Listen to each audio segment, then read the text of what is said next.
Prabhupada Paramahamsa Prabhupada Sri Maharaj Divine Grace Bhaktivedanta Swami Srila Prabhupada Ki Jai. Mike. Charges Divine Grace Srila Prabhupada Ki Jai. Shalom Vishnupad Paramahamsa Prabhupada Sri Maharaj.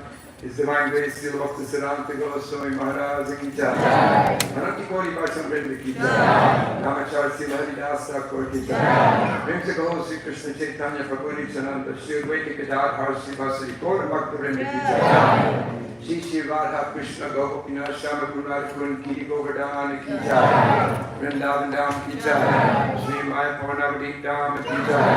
Jagannath Puri Dham Ki Jai. ISKCON Dwarka Ki Jai. His Divine Grace Srila Prabhupada, Founder of Charges, Divine Grace Srila Prabhupada Ki Jai. Gaura Premananda. His Holiness Radhanath Maharaj Ki Jai. His Holiness Radhanath Maharaj Ki Jai. His Holiness Radhanath Maharaj Ki Jai. Gaura Premananda. Hare Krishna.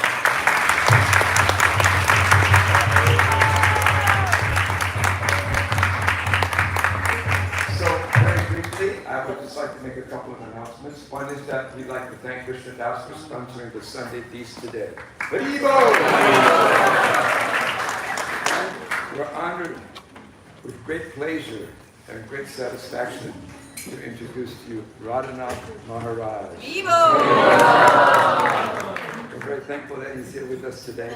Please play very, very hard so we can have his association over and over again. Okay, thank you very much. Srila Prabhupada Ki Jai.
Haribo.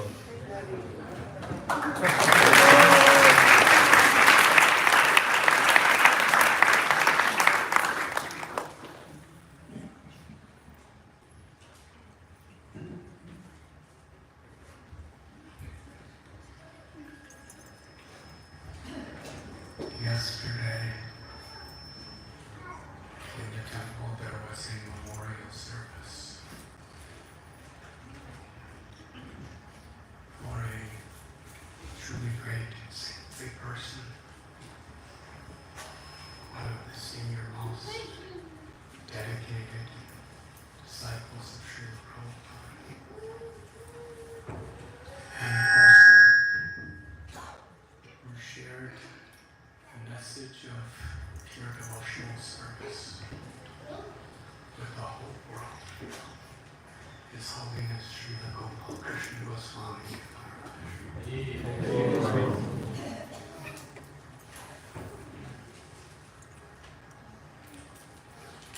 I'll just speak a few words.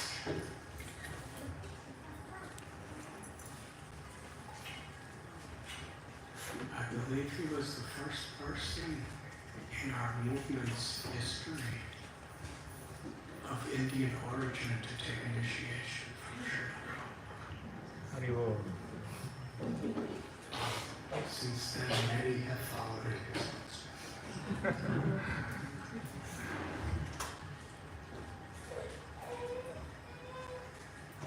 He was very unique.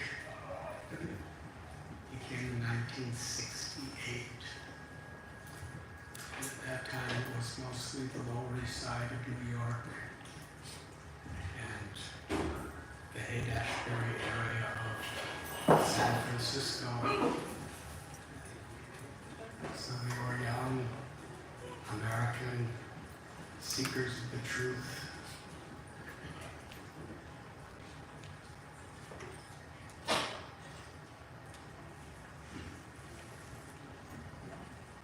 He had a master's degree in business management at that time.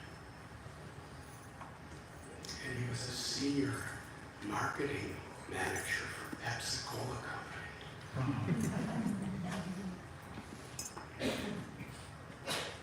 Coming from a very cultured family from India. So there wasn't many people anything like him at that time in our movement. It's mostly counterculture, rebellious people. But in coming in contact with Srila Prabhupada, he surrendered his heart, he surrendered his life, and he sought every devotee with such respect, with such honor, because he saw that they were all sincerely trying to serve Srila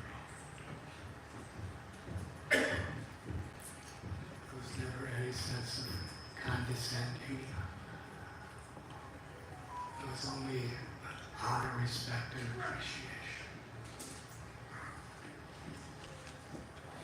And Srila Prabhupada treated him in a very, very unique way and engaged him in such incredibly responsible services.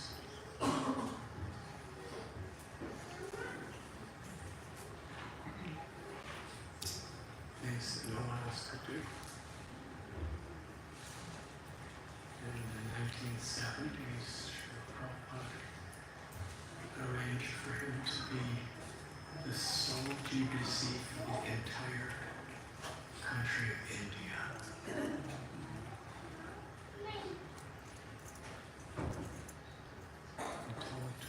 And in those days, book distribution in India was very, very little. Hardly anything. Srila Prabhupada asked him to develop that. And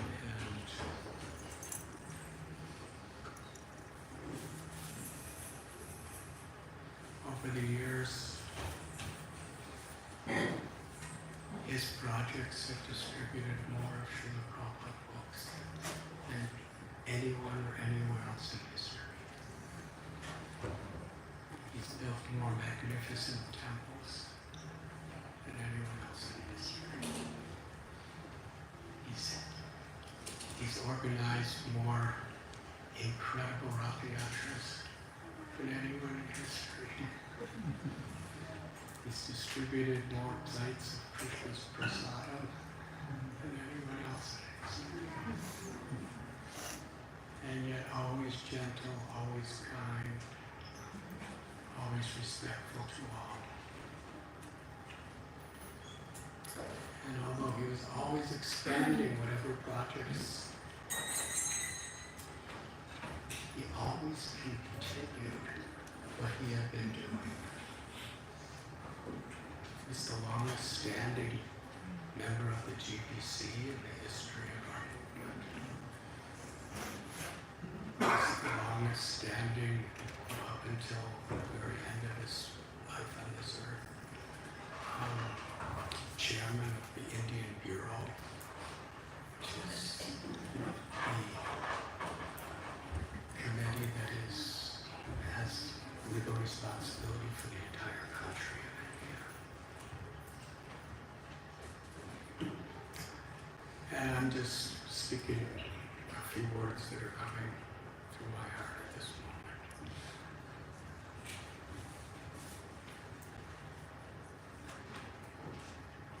Actually, he was the first devotee Srila Prabhupada sent in the 1970s to Russia. There was nothing there. There was a book fair, I believe, in Moscow.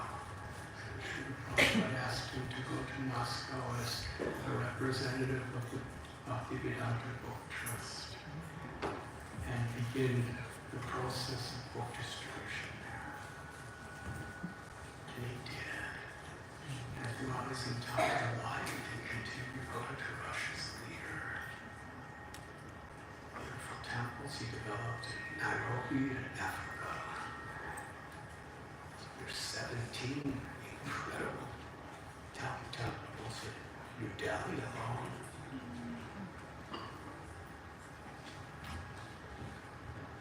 How does he do it?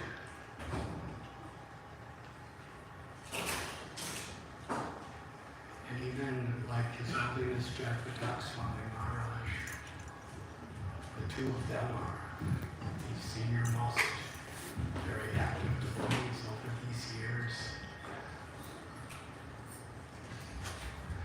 Whatever their health condition, whatever challenges,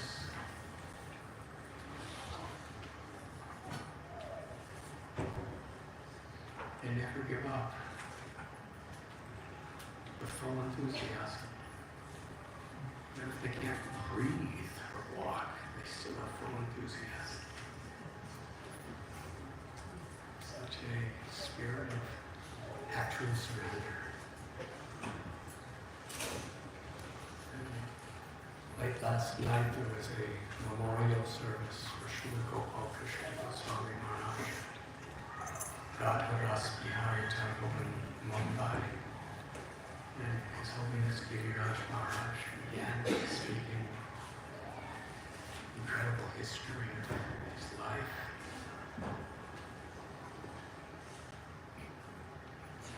I shared that it's beyond human capacity, the things that he did. And when we compare ourselves to such a great soul, we really become discouraged. Because we're so insignificant. No matter how hard we try, we just can't do that. The most beautiful and wonderful gift is Sri Chaitanya Mahaprabhu's teaching. Mahajano Yenaganasa. That one can achieve the highest perfection of pure, unalloyed devotional service to Krishna. Ecstatic love of God through the process of following in the footsteps of the great souls. And that's something any of us can do. We can follow in the footsteps. If we try to imitate, we will either lie or die. We can honestly follow in the footsteps. To take that inspiration of their example, make that the guiding, the North Star, the guiding light that we strive for. That is a beautiful concept, following in the footsteps of great souls.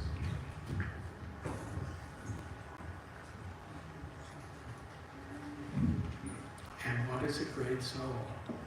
A great soul is one who follows in the footsteps of another great soul.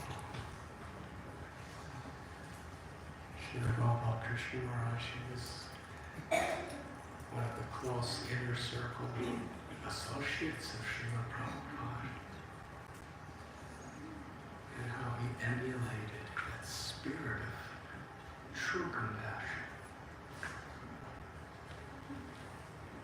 Compassion entails the willingness to sacrifice for the well-being of another. And in the case of these personalities, the willingness to sacrifice not only for the well-being of another, but for the well-being of all others.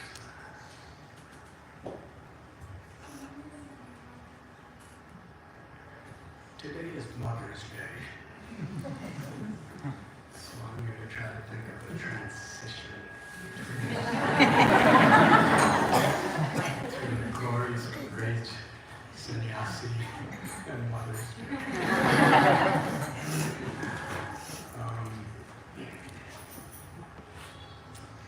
One of the mothers is the Vedas. And Gopal Krishna Goswami Maharaj is so enthusiastic to distribute tens and millions of books, which are Srila Prabhupada's books, which are manifestations, incarnations of the Mother Vedas.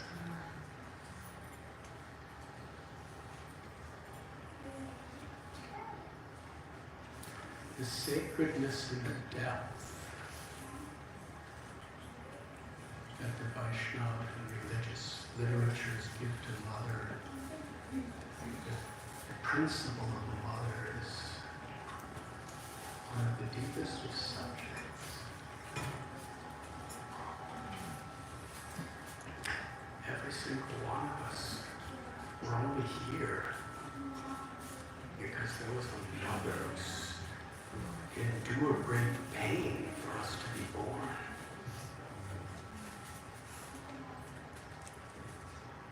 In many ways, why did God make it so painful to give birth?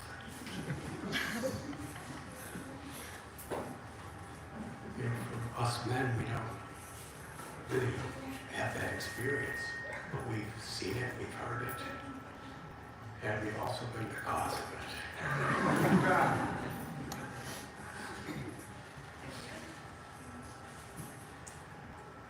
Because motherly love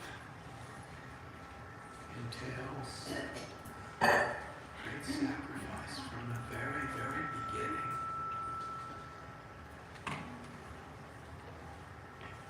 And then once a child is born,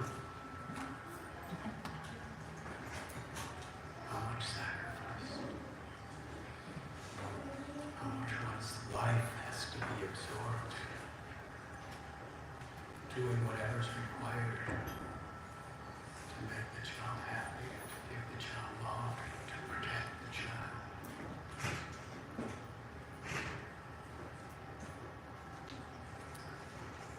The incarnation of Krishna. Why did Krishna appear in this world? In Srimad Bhagavatam 10th canto,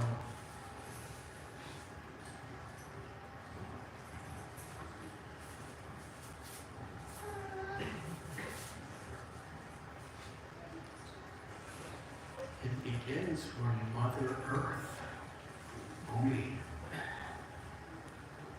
she's seen the suffering and the exploitation of her children.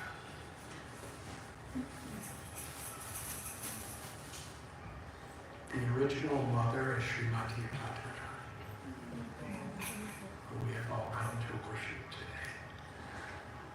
The origin of motherly love is Sri Radha's love for every living being in all spiritual and material worlds. And her expansion, one of her expansions is Bhumi. Mother Earth, Mother Nature. And within this planet Earth, every living being, plants, the creepers, it's definitely a call for a mother.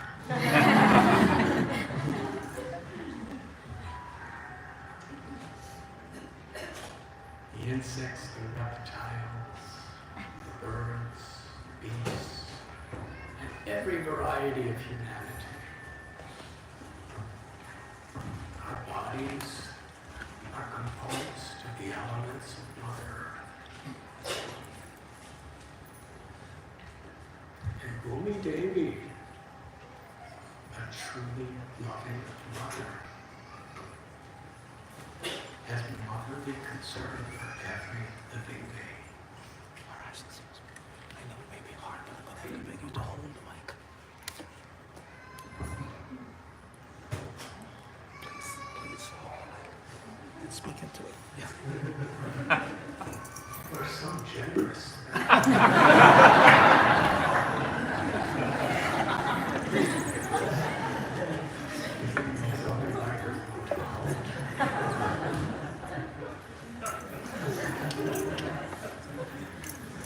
Hare Krishna.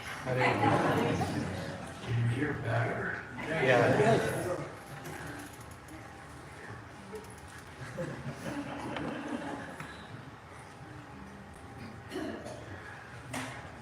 I couldn't hear what I was saying before, so I don't remember.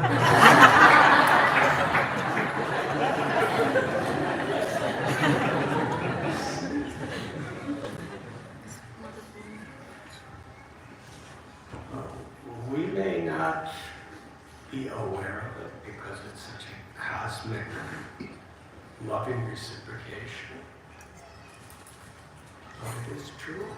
Bhumi Devi is an expansion of Sri Radha, Sri Sita, Sri Lakshmi. What is her love for us? Bhumi Devi is not just the earth. That's the physical manifestation. It's like we have our bodies. We have a body, but we have a soul. That's the activating principle of the body. And similarly, Bhumi is that goddess, that activating principle, the feminine energy of Krishna or God. And this earth is a form within this material constant. And like a mother for a little baby, she's providing everything. Our food, our water,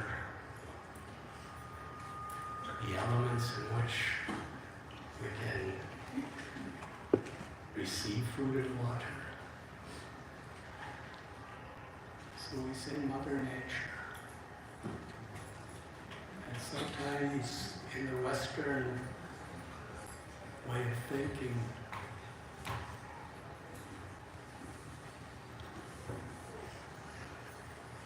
addressing the earth as mother or nature as mother is like allegorical or symbolic. But deeper than that, it is the actual reality. These gifts are coming from our Supreme Mother through the medium of Bhumi. And we're all like little babies. Whether we grow up to be great athletes, or multi-billionaires, or great scholars, each and every one of us, as long as we live birth after birth after birth in this earth, we are completely dependent on the gifts that Mother Nature is giving us.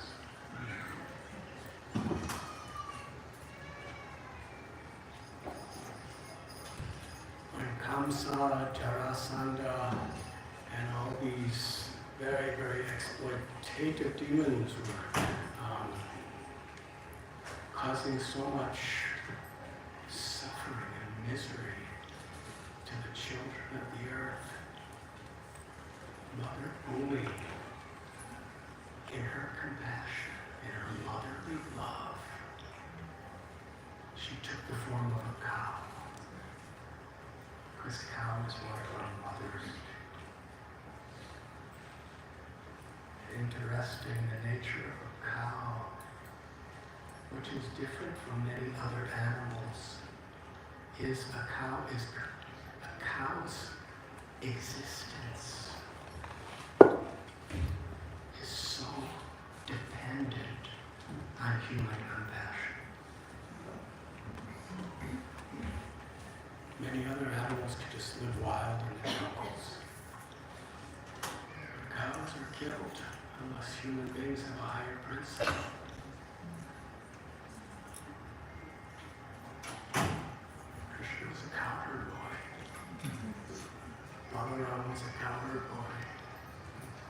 Srimati Radharani was a cowherd girl, Gopi. The spiritual world is called Goloka, planet of cows. The spiritual world, Gokula, is the abode of the cows. Krishna is Govinda, one who gives happiness to cows. So, Bhumi knew this. So she took the form of a helpless cow and approached Brahma, the original guru of this world, which is so interesting. In her example, she's approaching the guru to approach God.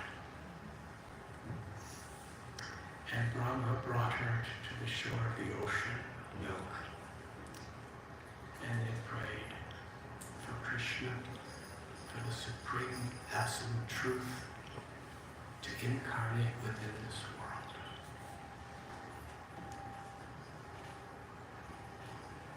To attract the hearts and the souls of suffering living beings back to their eternal natural state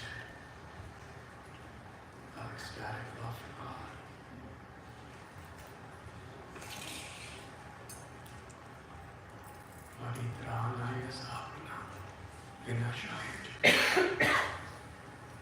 Krishna tells I descend in this world again and again and again to reestablish the true principles of Dharma, to protect the innocent,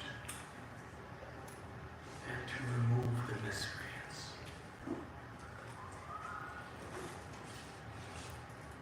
Srila Prabhupada describes that Krishna could do that through his multifarious, all-powerful energies. But when the Lord personally incarnates, his primary purpose is to perform such beautiful pastimes to attract the heart's love and awaken the soul's love for all time to come to anyone who chooses to receive it.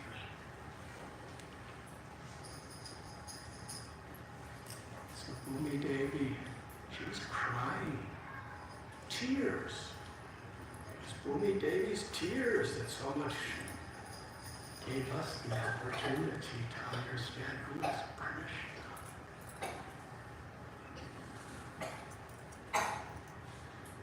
And Krishna, he told that he will descend. And in Mathura, Devaki and Vasudeva, how much difficulty they had being imprisoned by Kamsa, Devaki's own cousin brother, put her in prison with her husband Vasudeva, chained down to a dark dungeon. But yet, what Kamsa was so afraid of and so vengeful toward is this voice he heard that the 8th child of your sister Devaki will kill you. So why would Vasudeva and Devaki keep having children in that dungeon when they knew they were going to be killed?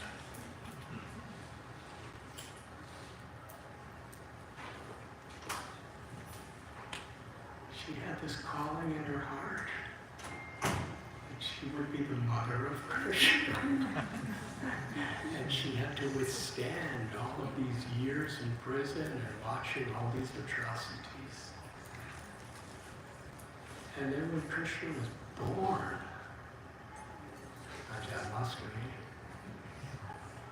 midnight, in the dungeon, and Lord Vishnu first appeared, Devaki knows that he's the absolute truth. He's God. He's Vishnu. Vishnu is manifested right before her. He came out from her womb and then just transcendentally just went from inside to outside. But her motherly love if Kamsa sees that you are Vishnu, then he'll definitely come to kill you. So please disguise yourself as a little baby so we can hide you. That's the nature of her motherly love. And the all-powerful Narayan took the form of a newborn infant baby.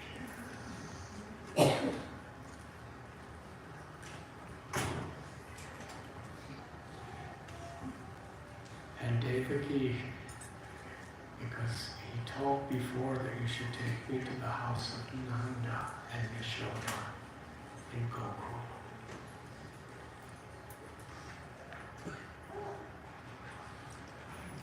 But just to make sure he would be safe and satisfied during the journey, Devaki fed little infant baby Krishna the milk from her breast, just to make sure he was nourished well. It was stormy monsoon rains outside, and Vasudeva brought him. And it's a long story. We're just talking about some motherly ideas.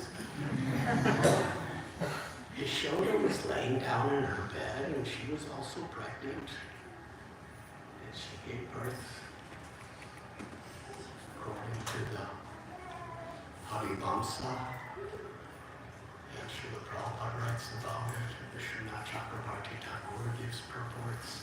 She gave birth to both the original Krishna and Yogamaya.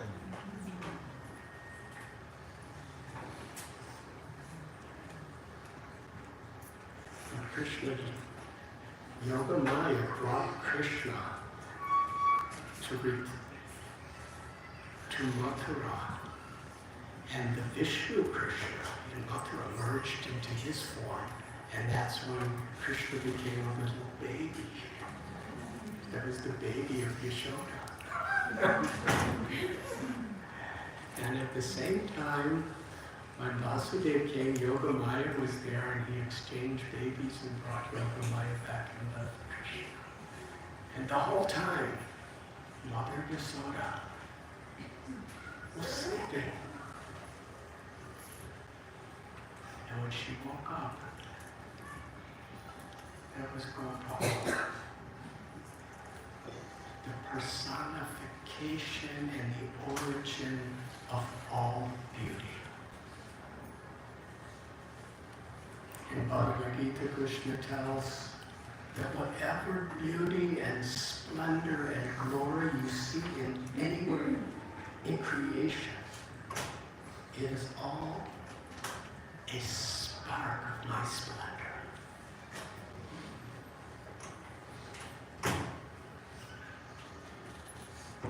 When Srila Prabhupada was taking a morning walk on Venice Beach, here in Los Angeles area, there was a sunset. It was very astonishing. The colors, the whole atmosphere. And the devotees walking with Srila Prabhupada were so overwhelmed. One said, Srila Prabhupada, isn't this a beautiful sunset? Srila Prabhupada walking with his cane looked, had a great feeling and a sense of humor also. He said, if you feel that the art is beautiful, you should see the artist who has created it. This is Bhagavad Gita. We know how infatuated people can be with the beauty of this world, the wealth of this world, the powers of this world. Wherever it is, and even the conglomeration of all beauty, all knowledge, all strength, all wealth, all fame, all together it's still not even an infinitesimal spark of Krishna's splendor. And now, the full beauty of God in its total completeness is laying beside Yashoda as an infant baby.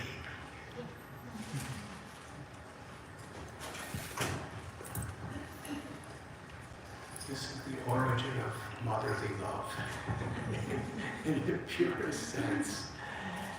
And Krishna was so overwhelmed by her love, not just figuratively as a pastime, but in his supreme perfection as Rasa Bihari, the reciprocator of ecstatic loving relations. He felt himself completely dependent on his mother's love. And that increased her love. And her love increased his love. And this is forever.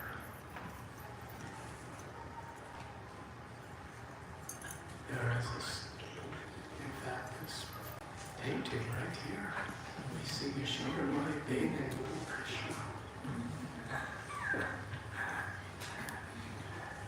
So he just a tiny little infant child. I'm a sannyasi. I've seen infants. Because we have this hospital in Mumbai, Bhaktivedanta Hospital. Every day, so many babies are born. And sometimes I walk by and mothers think their babies are so beautiful.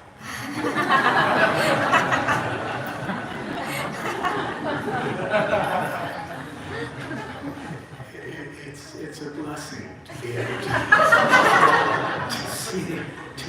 You're not seeing with your eyes, you're seeing with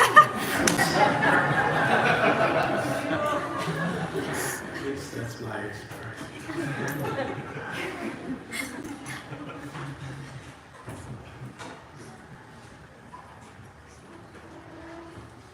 Krishna's all beautiful,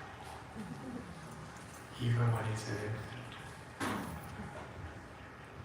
And when he was only a couple days old, Putana was sent by Kamsa. She came to kill Krishna. And how did she do it? She disguised herself as a very motherly person. She was so motherly externally by her mystic yogic powers that Yashoda, Rohini, and all the other elder gopis, they just let her pick up the newborn Krishna. She's a total stranger, but she had such a beauty of motherly love, they trusted her. She had poison. Her only intent was to murder the baby. So she gave milk, but it was covered with poison. Krishna sucked the poison. Then he sucked the milk. Then he sucked out her life. She manifested an 8-mile form and ran into the countryside, screaming, "Child, leave me, leave me." Now, can you imagine a mother that's 8 miles big? But now she wasn't in a mother form, she was like a very wicked type of form. And Krishna didn't grow. He was, compared to her, he was just hanging on. He was and she's trying to rip him off, and he's just with his tiny, tiny little soft baby infant fingers. He was going, she was screaming. It was so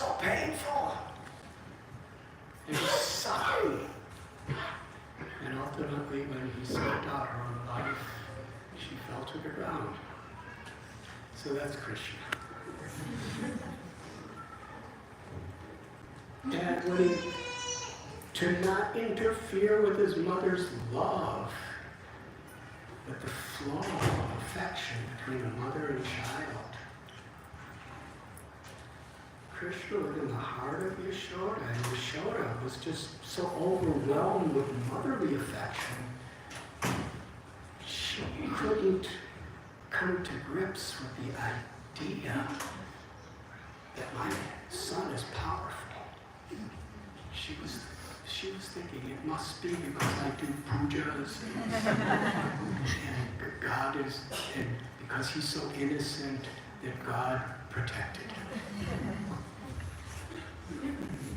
And then she fed him the milk, and Krishna was supremely satisfied. And she was even more satisfied giving to him, and he was even more satisfied receiving. When Krishna grew up, there's a place in Gokula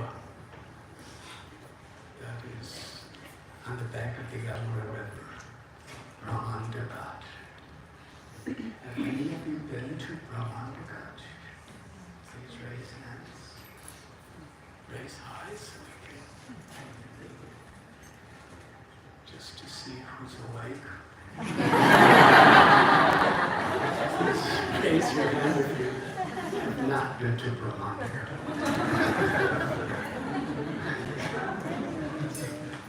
It's better than I usually do, actually. So that is the place where Balaram and Sridama and Subala and Stoka Krishna and Sudama and the cowherd boys came to Yashoda Mahi, and he's a very small child. He's already kind of running around and everything. But they said, we saw Krishna. He went to a secluded place and ate dirt.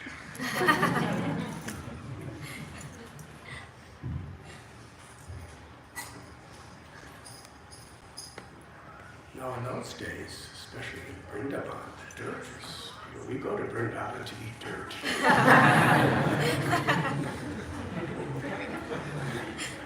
How many have eaten dirt in Vrindavan?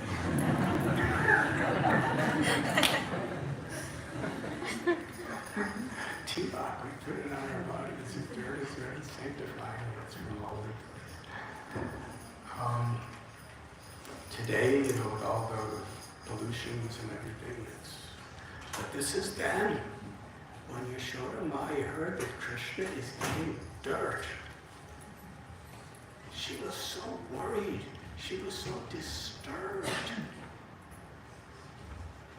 He had already defeated Putana, Trinavarta, Sakatasura.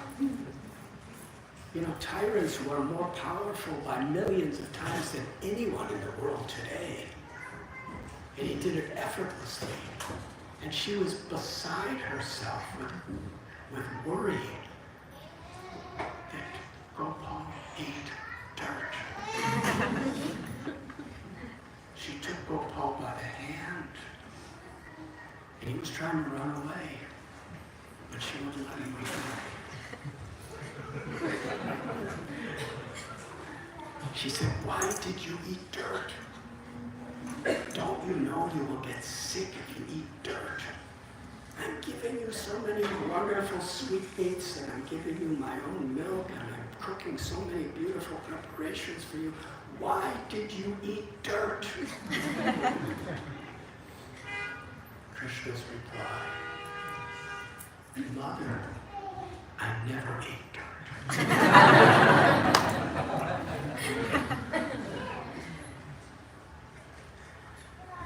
Krishna was afraid to admit it.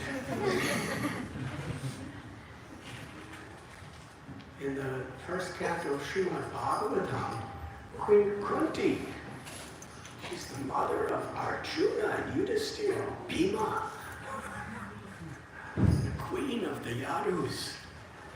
I mean, the Pandavas. Queen Kunti, she's remembering the loving exchange between mother and child. That Krishna, who is feared by fear personified, she's giving this prayer after the Battle of Kurukshetra, where Krishna manifested in the 11th chanter, the Virat Rupa, the universal form.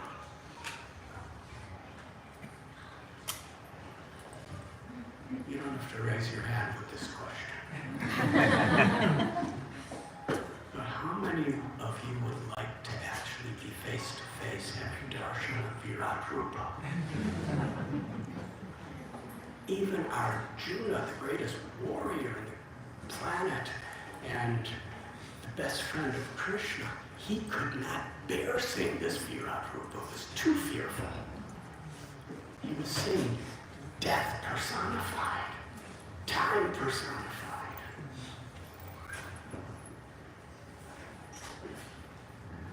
Queen Kunti is praying, Krishna, you are feared by fear personified, and yet you are afraid of your mother. And Yashoda's not a warrior. She's just a gentle, simple mother. What is that fear? It's his way of reciprocating with his mother's love. In other words, in his own special, unique way, Krishna is showing himself completely subordinate and dependent and conquered by motherly love.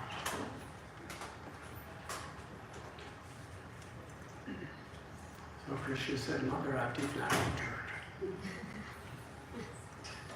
He showed him, how could you say that you didn't return? Your friends are telling me you returned. He said, they're lying.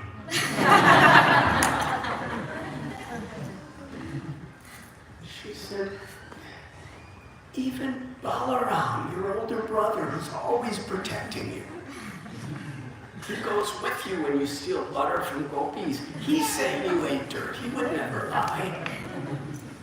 He said, no, he's lying.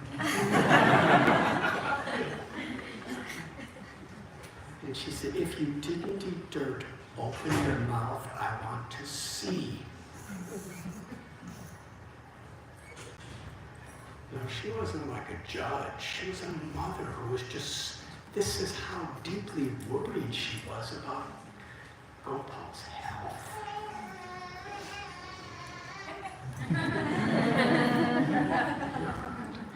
It's giving good special effects.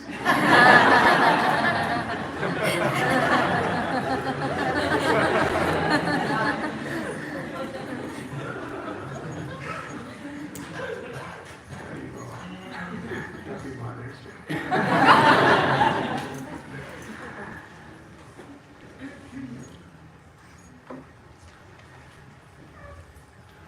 The dilemma was, for Krishna, he did eat dirt. Srila Vishwanath Chakravarti Thakur describes Param Satyam Bhimayu. Krishna is the absolute truth. How possibly can the absolute truth tell a lie?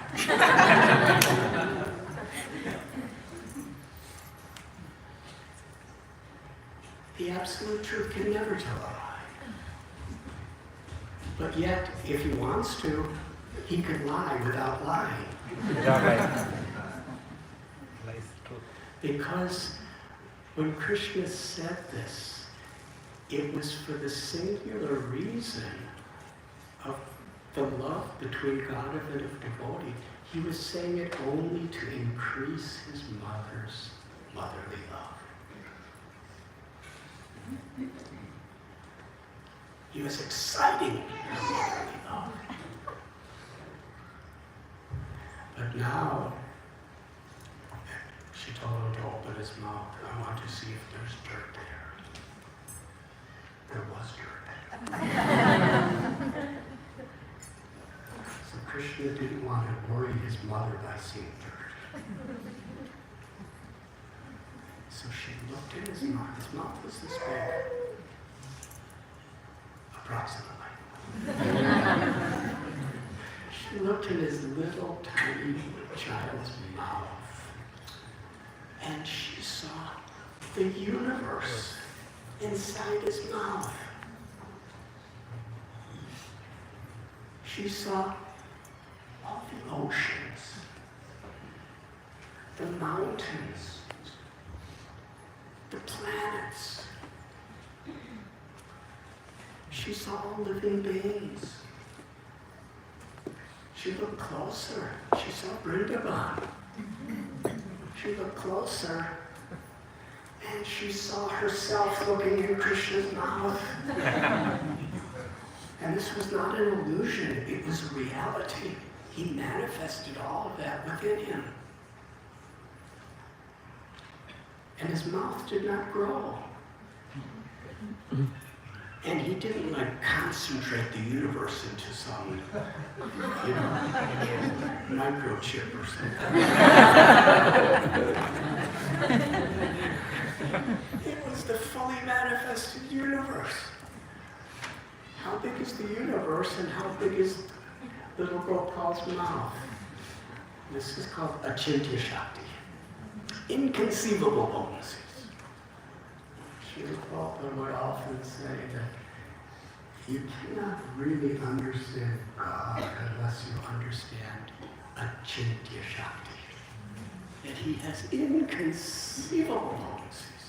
He's a big Yah, he's all-knowing, and he's Swarat. Swarat means independent. Now, we fight for independence because we don't want to be under a foreign rule, or we don't want to, be under some curfew or something like that. But for Krishna, independence, Krishna could do anything, anytime, in any way, with anyone. Because he's the origin of all that exists. Janmati Sayadaha. So Yashoda Maya is saying the glories of the universe. She's saying the sun and the moon and the stars and everything in little Krishna's mouth. And yet, she's still holding his wrist so that he can't run away.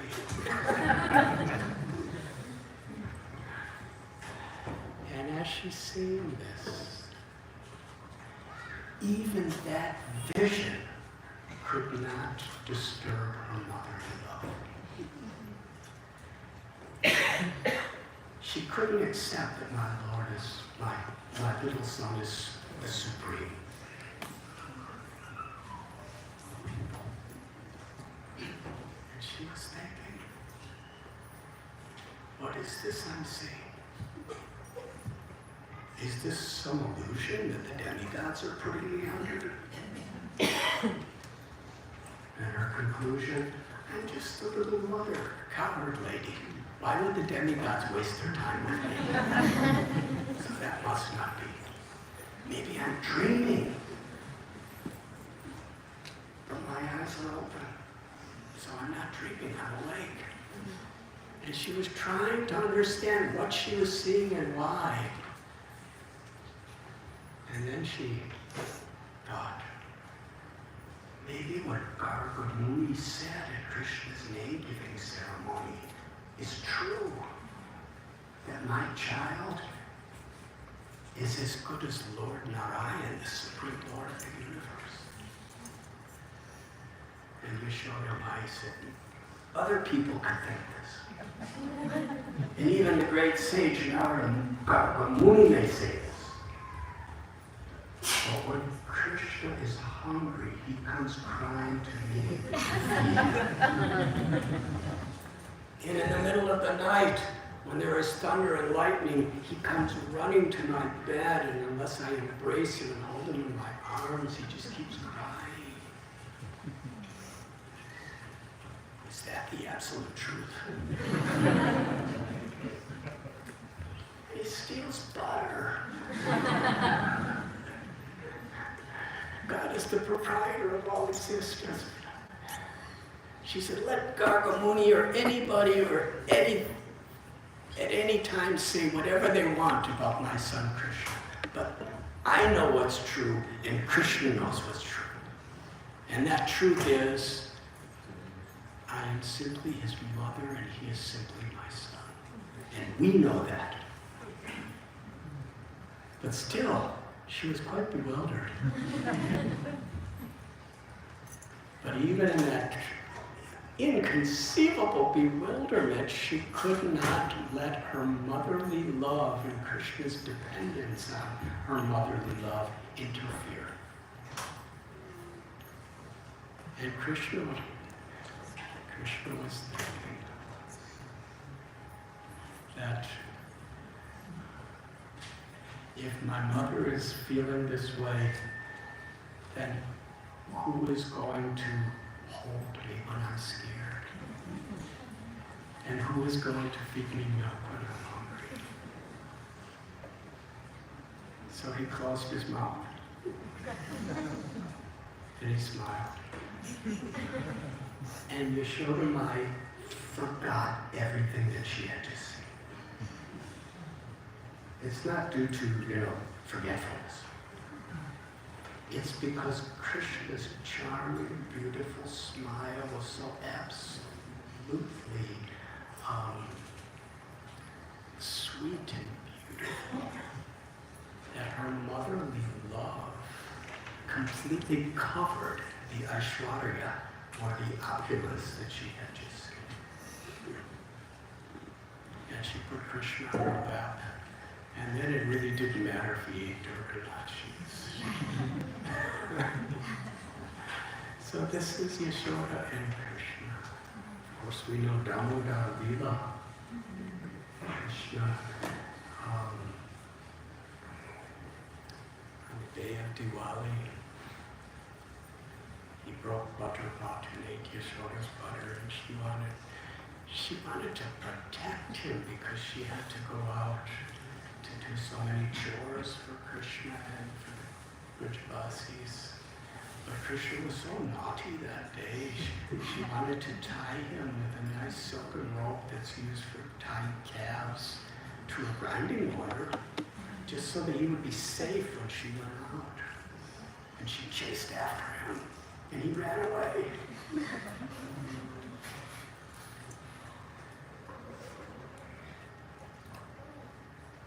Who could catch God? He's faster than the fastest. But she just kept running. And ultimately, by the power of her motherly love, he was caught. And then when it came to tying her, she put the rope around his little waist, and it was two fingers too short. And she tied more rope. And more rope. There were meters and meters and meters of rope she was tying together, and it was always exactly 2 fingers too short. And some of the gopis came and said, Yashoda, we'll bring you more ropes. They were bringing so many ropes. I don't know, maybe miles of ropes they were tying together. And Krishna's waist did not grow. And the ropes were growing. But it was always 2 fingers too short. And ultimately, the Brajavasi gopis were saying, Yashoda, don't you see? It is not Krishna's destiny to be tied up today.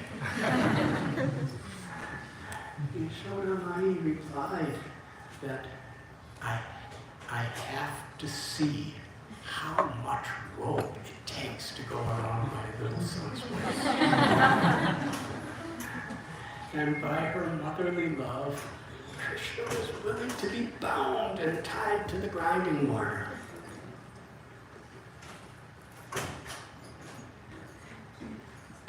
Such Tivra Muni in the Damodarastakam, he prays, I bow down to that robe of Yashoda. Because what does that robe represent?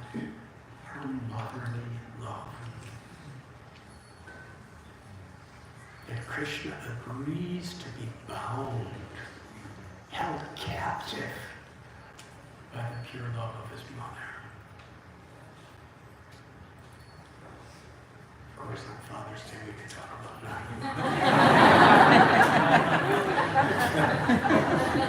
So we'll focus on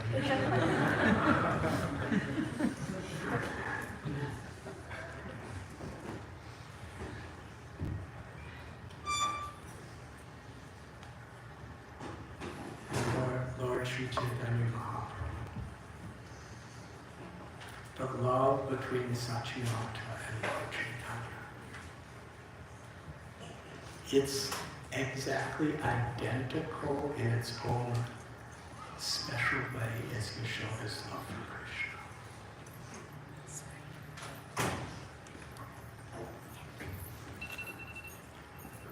Lord Chaitanya also ate dirt. Little Nimai and Sachimata was in the same experience of worrying about his health.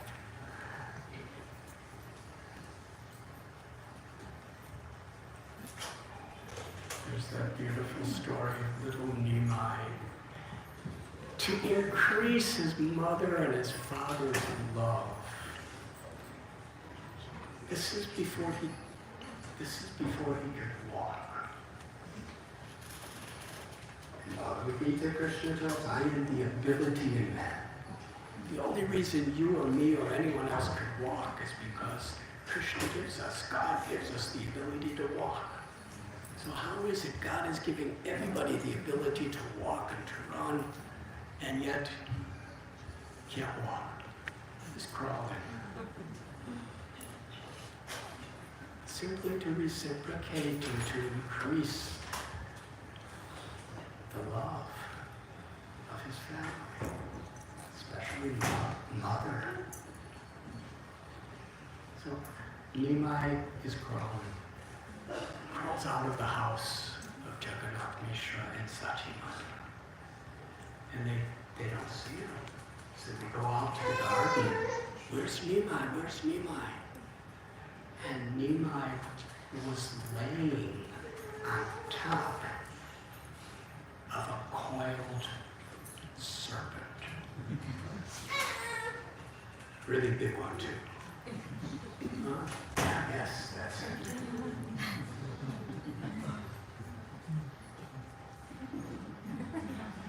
Wow. And for some time he was actually sleeping on top of a serpent. And the serpent kind of seemed to be sleeping too. I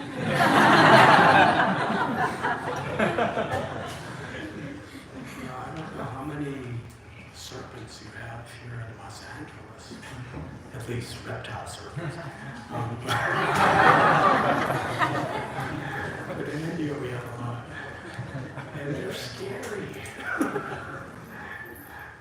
They have fangs, often poison. So here's Nimai, who's more dear to his mother than everything and anything in all of existence. And he's laying on the serpent. And they were crying out, Garuda, Garuda, because Garuda saves people from serpents. And ultimately, after a long time, they were in total love, motherly, fatherly, devotee love, in distress, worrying about this little baby Nimai. And somehow or other, the serpent realized he was really creating great anguish. So he uncoiled himself and slipped away. And they immediately came and ran to Nimai and grabbed him. And as soon as they put him down on the ground, what did Nimai do? he ran after the serpent. That serpent was actually an Antashesha in disguise, coming to participate in the Lord's pastimes. Now, as far as respect for Mother, Nimai, when he took sannyas, I think you all know that story. He started the Sankirtan movement of the congregational chanting of the holy names at Srinath Dham. And his father, before that even, he passed away. His mother was a widow.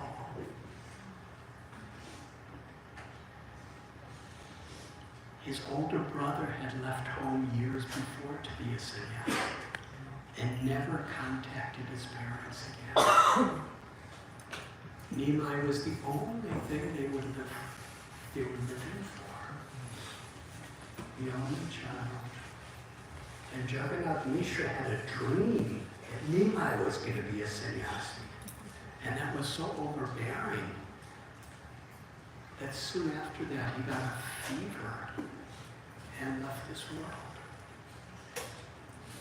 And now it's just Sachimata and Nimai.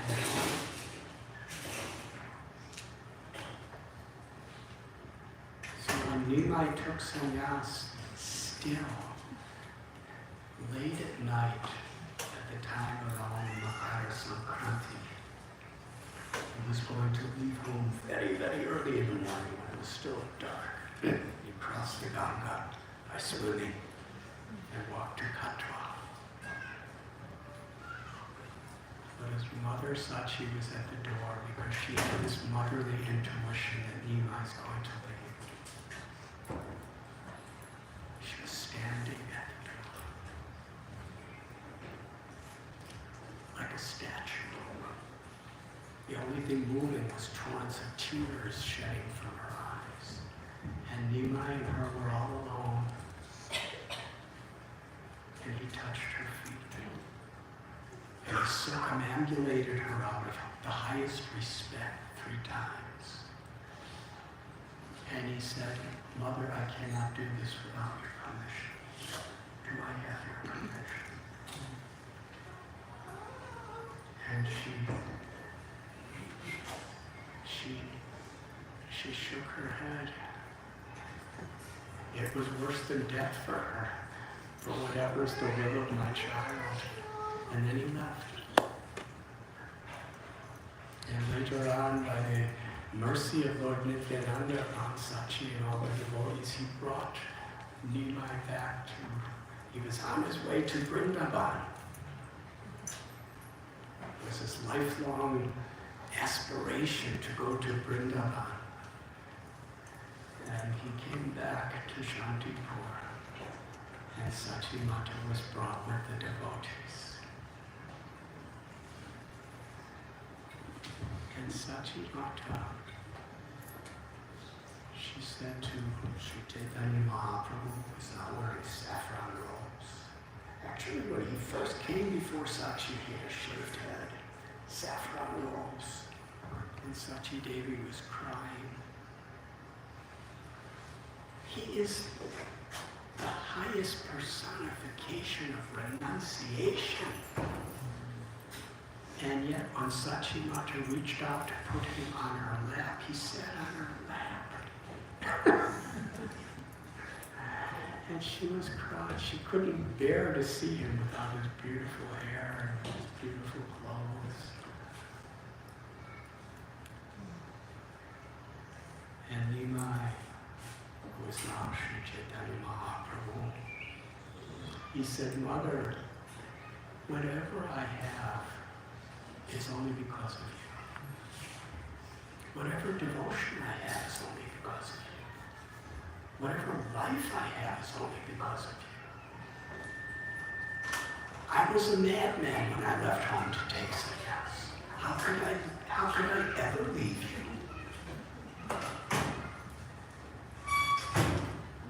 And he was willing to do whatever she said. And Mata, knowing the mission of her son, even though it was such a deep separation within her heart, she was thinking, if you stay home with me, what will people say? But if you go to Vrindavan, I'll never see you again. But the same Krishna that lives in Vrindavan lives in Puri as Jagannath. And Jagannath Puri and Navadvip are like two rooms in the same house. There's always devotees coming back and forth between places. So if you make your home in Puri, you can be with Jagannath Krishna. And I'll get messages and I can send you prasad and everything. Lord Chaitanya's greatest aspiration was to go to Vrindavan, but on his mother's will. Such an honor. He proclaimed to everyone, I will go to Jagannath Puri. And actually he lived there for the rest of his life pastimes. For the next 24 years, he traveled some, but he would always go back there. At one time, Damodar Pandit was sent by Lord Chaitanya to bring Jagannath's prasad to his mother Sachi. And when she returned to Puri, Lord Chaitanya asked Damodar Pandit, how is my mother? And Damodar Pandit was a very special devotee, because he was very blunt. And you can't imitate him. He chastised Sri Chaitanya Mahaprabhu, he chastised him. How dare you ask how your mother is? So many special effects. He said, whatever love you have is because of the mercy of your mother. Whatever you know about Krishna is only because of what your mother taught you. Whatever blessings you have to give others is what your mother has blessed you with. He's chastising Lord Chaitanya like that. And you're asking about your mother?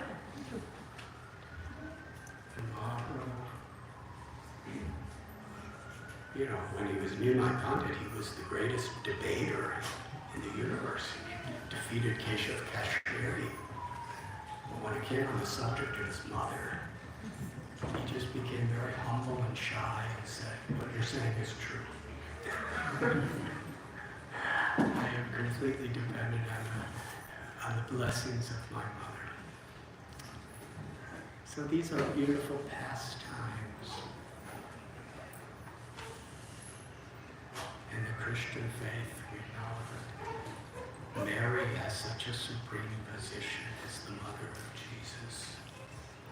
In Ram Lila Kausalya, the incredible loving reciprocations between Ram and Kausalya. When Ram came back from 14 years of exile, and all the residents of Ayodhya and all the great gurus and sadhus and ministers and princes were all coming to greet Ram. He saw his mother Kausalya in the corner standing, crying, seeing him for the first time in so many years. And he walked through everyone to touch the feet of his mother, place his head at the feet of his mother. So in this world, our mothers are actually representative of this universal motherly principle, which is held so deeply sacred in this world. So I think I went over time. Happy Mother's Day.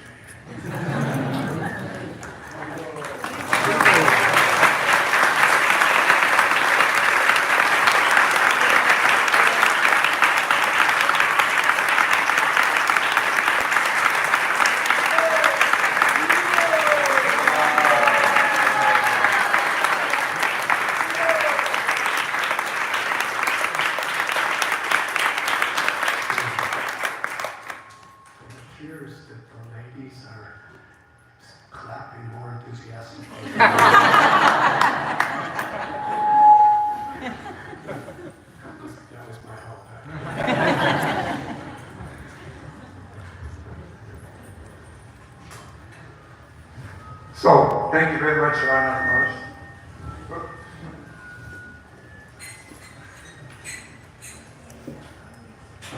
Hare Krishna. Thank you very much for a very wonderful presentation. Thank you. So we do have a couple of titles here that Maharaj wrote. Of course, everyone knows about the journey home. It's the very first volume of Maharaj's books.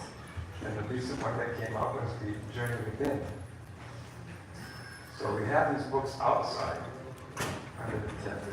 So if you'd like to purchase my book and have autographed by this Holy Radhanath Maharaj, please feel free to come outside and he'll be there by the tent. Okay? Thank you. It would make a great Mother's Day present. Radhanath Maharaj, keep jai.